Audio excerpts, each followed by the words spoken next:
చంద్రబాబును ఆంధ్రజ్యోతి నమ్మడం లేదా? తెలుగుదేశం పార్టీకి బలమైన మీడియా మద్దతు ఉంది, అది కాదనలేని సత్యం. కానీ ఆ మీడియా తెలుగుదేశం పార్టీకి వరమో శాపమో అన్నది అర్థం కావడం లేదు. ఆ సెక్షన్ ఆఫ్ మీడియా బాధితులంతా తెలుగుదేశం పార్టీకి వ్యతిరేకులుగా మారిపోయిన వారే. చంద్రబాబుతో పాటు తెలుగుదేశం పార్టీపై మంచి నమ్మకం ఉన్న ఆ మీడియా చేసే అతి వల్ల చాలామంది చంద్రబాబును వ్యతిరేకించాల్సిన పరిస్థితి. తెలుగుదేశం పార్టీ ఓడిపోయిన ప్రతిసారి తమ సలహాలు సూచనలు పాటించకపోవడం వల్లే అని చెబుతారు. గెలిస్తే మాత్రం అదంతా మాచలవే అన్నట్టు వ్యవహరిస్తారు. ఈ విషయంలో రాధాకృష్ణ నేతృత్వంలోని ఆంధ్రజ్యోతి మీడియా ముందుంటుంది. సగటు తెలుగుదేశం పార్టీ అభిమాని విపరీతంగా ఆంధ్రజ్యోతిని అభిమానిస్తారు. ఎందుకంటే వారికి రుచించే విధంగా కథనాలు ఉంటాయి. ఆ వార్తలకి అక్కడ ప్రాధాన్యము ఉంటుంది.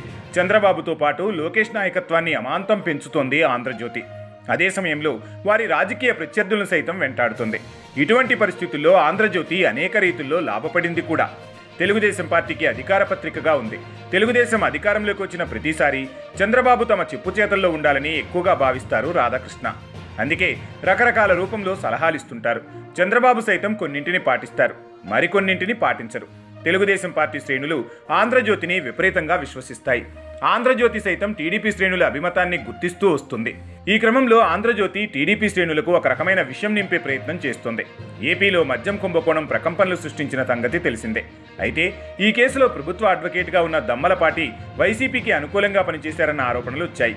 ఒక బాధ్యతాయుతమైన ఏజీగా ఉన్న ఆయన వైసీపీ నేతలకు బెయిల్ వచ్చేలా వ్యవహరించారు అన్నది ఒక ప్రధాన అనుమానం. ఆది నుంచి మద్యం కుంభకోణం కేసులో నేటి ప్రభుత్వ పెద్దల నుంచి వైసీపీ నాయకులకు సహకారం అందుతుంది అనేది సగటు టీడీపీ శ్రేణుల అనుమానం. ఇదే విషయాన్ని రాసుకొచ్చింది ఆంధ్రజ్యోతి. జగన్ ట్రాప్లో అంటూ భారీ కథనం వండి వార్చింది. కానీ ఆది నుంచి ఆంధ్రజ్యోతి కథనాలు చూస్తే అది జగన్ ట్రాప్ కాదు, ముమ్మాటికి ఆంధ్రజ్యోతి ట్రాప్ అని తెలుస్తోంది.